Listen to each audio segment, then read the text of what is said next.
Bem, pessoal, voltando aqui aos vídeos, e dando continuidade à discussão que a gente fez no vídeo anterior, sobre essa relação complexa entre anarquistas e Estado, né? Aí eu trouxe aqui essa questão da prisão do Ludwig Nossa, mas é um exemplo, né? Vários anarquistas foram presos no início do século XX, né? Sindicatos foram fechados, e assim por diante.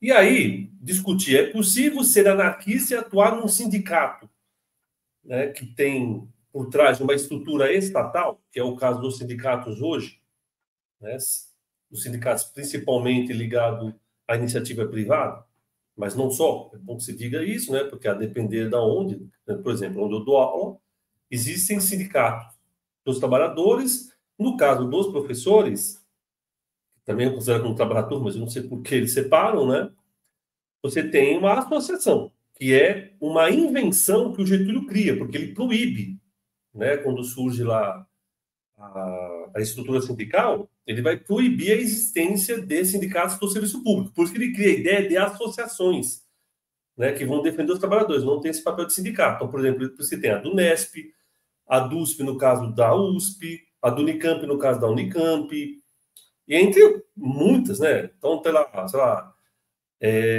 no caso de São Paulo, os professores, a PUESP é uma associação, e assim vai, né?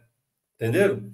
Por quê? Porque você tem essa estrutura montada pelo Getúlio Vargas na década de 30, que vai proibir a existência de sindicatos para o serviço público.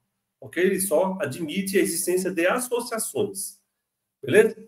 Bem, e aí, levando em consideração essas relações complexas entre o Estado e o anarquista, como a gente já viu, né, no outro vídeo, a gente vai dar continuidade pensando no quê? É possível ser anarquista e atuar numa estrutura sindical que foi feito contra os anarquistas? Porque é evidente que a estrutura sindical atual, ela não surgiu do nada. Ela surgiu contra os sindicatos que existiam naquele momento, majoritariamente organizado por anarquistas.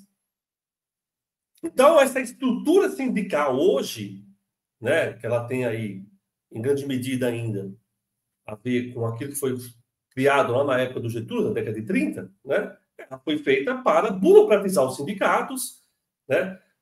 Eles só existem porque existe, então, uma carta sindical aceita pelo Estado, que é um modelo, então, completamente diferente do que você tinha antes, que era um modelo mais liberal, vamos dizer assim, que para ter um sindicato, o cara ia lá no cartório e fazia uma declaração, entendeu? E aí, com um grupo de pessoas, ele fazia um sindicato. Inclusive, você podia ter vários sindicatos da mesma categoria na mesma base territorial. Por quê? Porque aí depender do quê? Do grupo de pessoas que se organizaram e falaram, vamos criar um sindicato. Hoje, isso não é possível, porque você tem unicidade sindical ainda, né, que existe desde aquela época.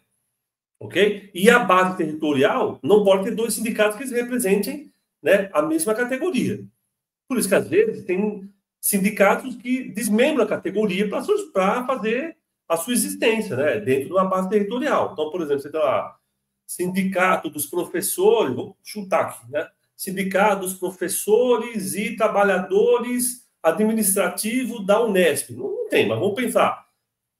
Aí, para você criar um outro sindicato, você tem que desmembrar esse. Aí vai ter que existir lá, ó, o Sindicato dos Trabalhadores da Administração da Unesp. Aí você pode se desmembra desse maior, entendeu? Mas você não pode criar um segundo sindicato, Sindicato dos Trabalhadores e Professores da Unesp. É proibido pela lei sindical.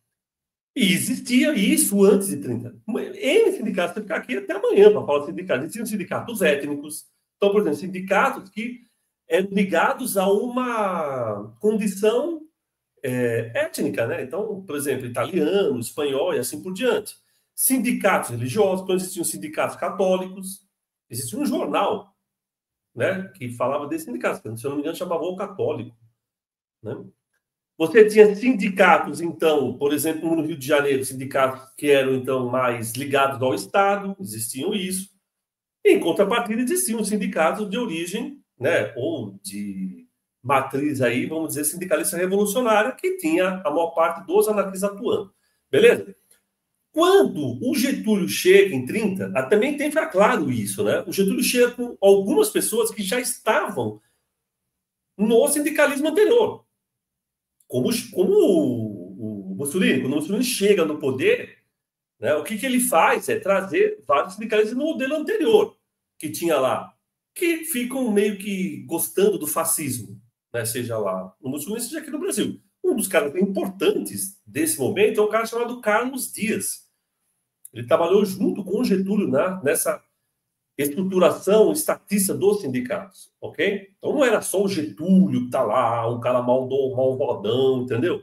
Existia tipo um jogo de poder, e nesse jogo de poder, o Estado percebeu que ele precisava o quê? Cooptar a classe trabalhadora para conseguir fazer, né, levar adiante as suas práticas, as suas estruturas, aquilo que ele imaginava, enfim, a sua forma de pensar, também tem tudo isso, né? É um modelo aí de modernização, entre aspas, que surge com Getúlio Vargas, né? Que pensa o sindicato atrelado ao Estado, não em conflito com o capital, ok? Bem, mas aí como é que ficam esses anarquistas, né? Esses anarquistas, evidente, eles vão ter um problema pela frente. Por quê? Porque só vai ser reconhecido o sindicato que aceita essa estrutura.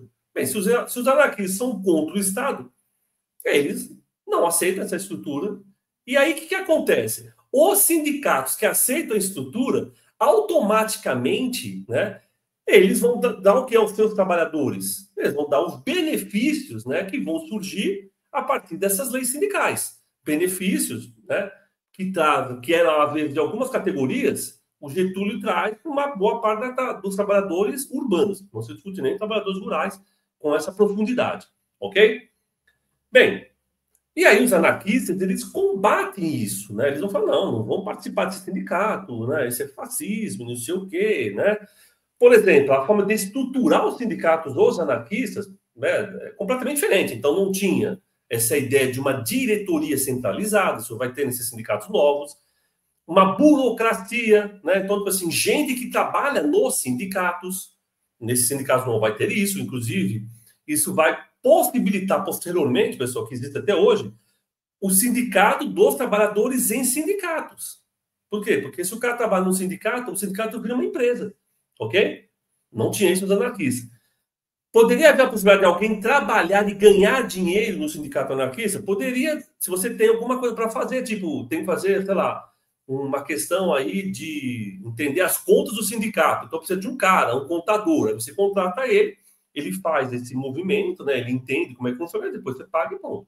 Só nesses casos, os anarquistas, eles aceitavam a existência de pessoas pagas, ok?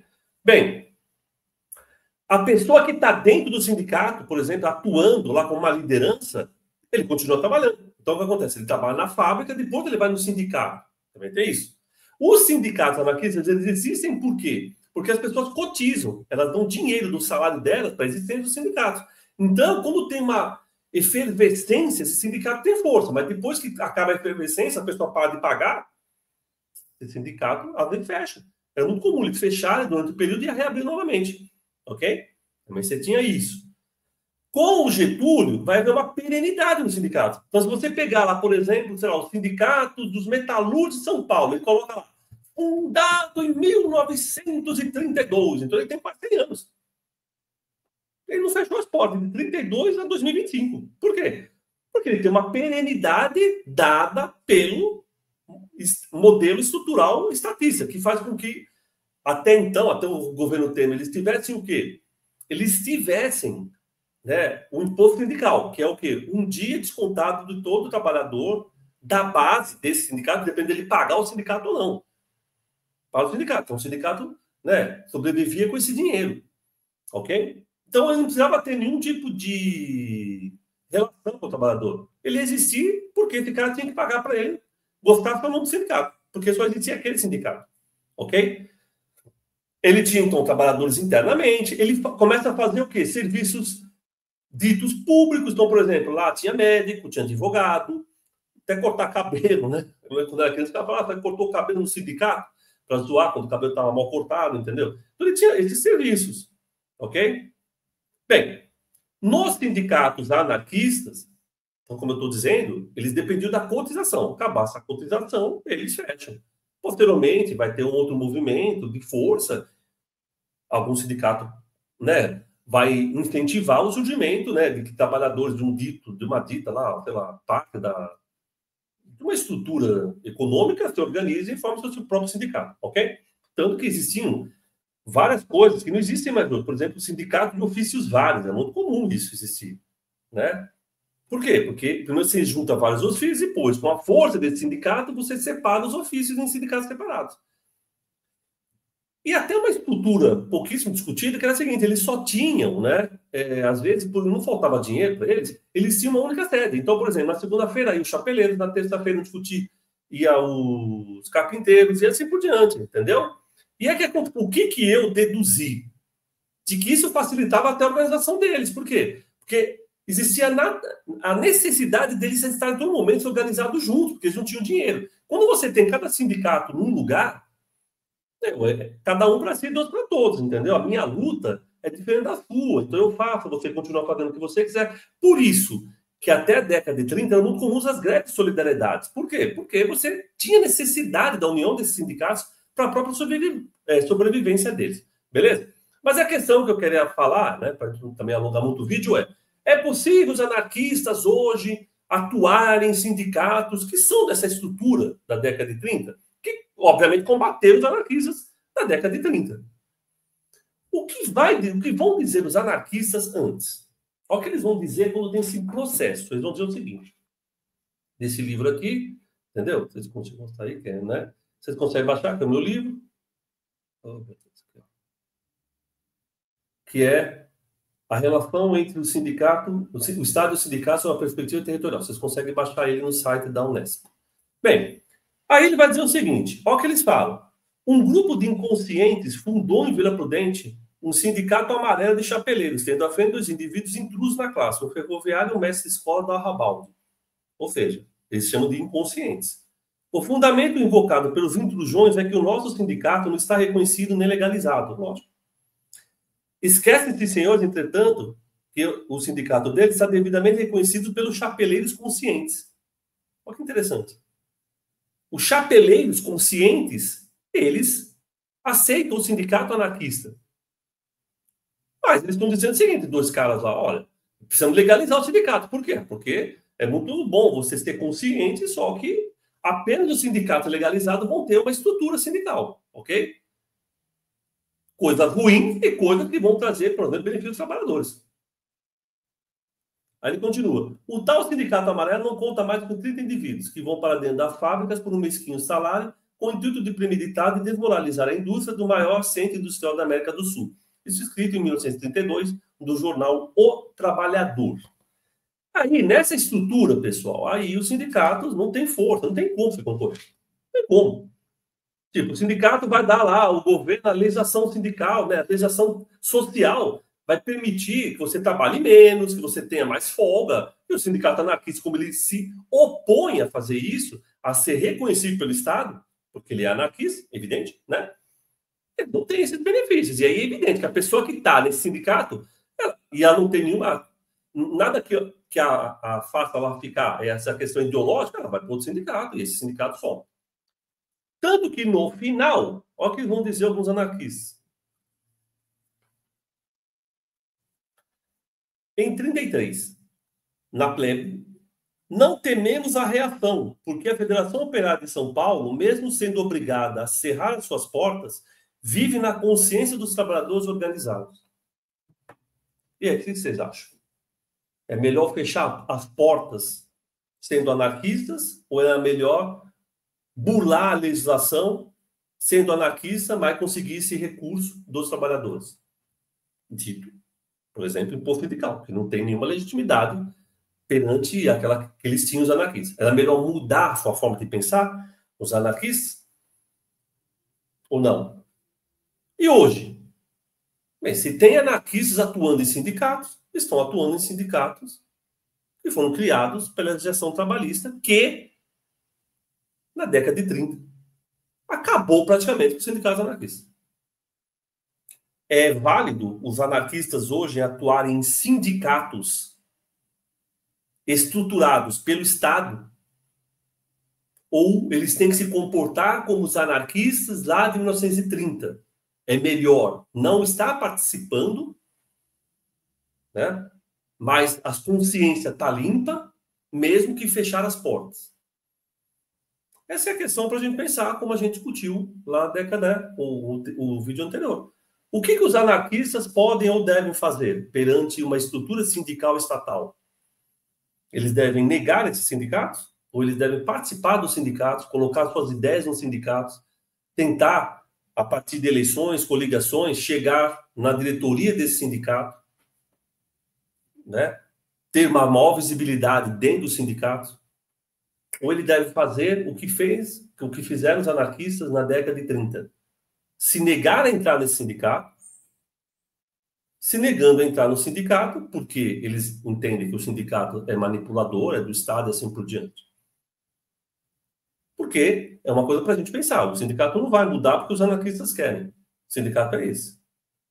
Os anarquistas podem até lutar por um sindicato melhor. Mas a estrutura dele não é tão simples de ser mudada.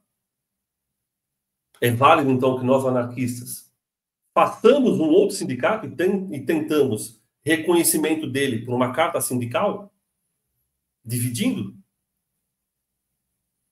Então, são coisas, pessoal, para a gente pensar, né, a diferença aí entre a atuação antes de 30, a atuação hoje e essas relações dos anarquistas com os sindicatos, antes de 30 e hoje. É a mesma? Mudou? Tem que mudar? Então, vocês pensem aí e falam o que vocês acham. Beleza? Um abraço para todos e todas.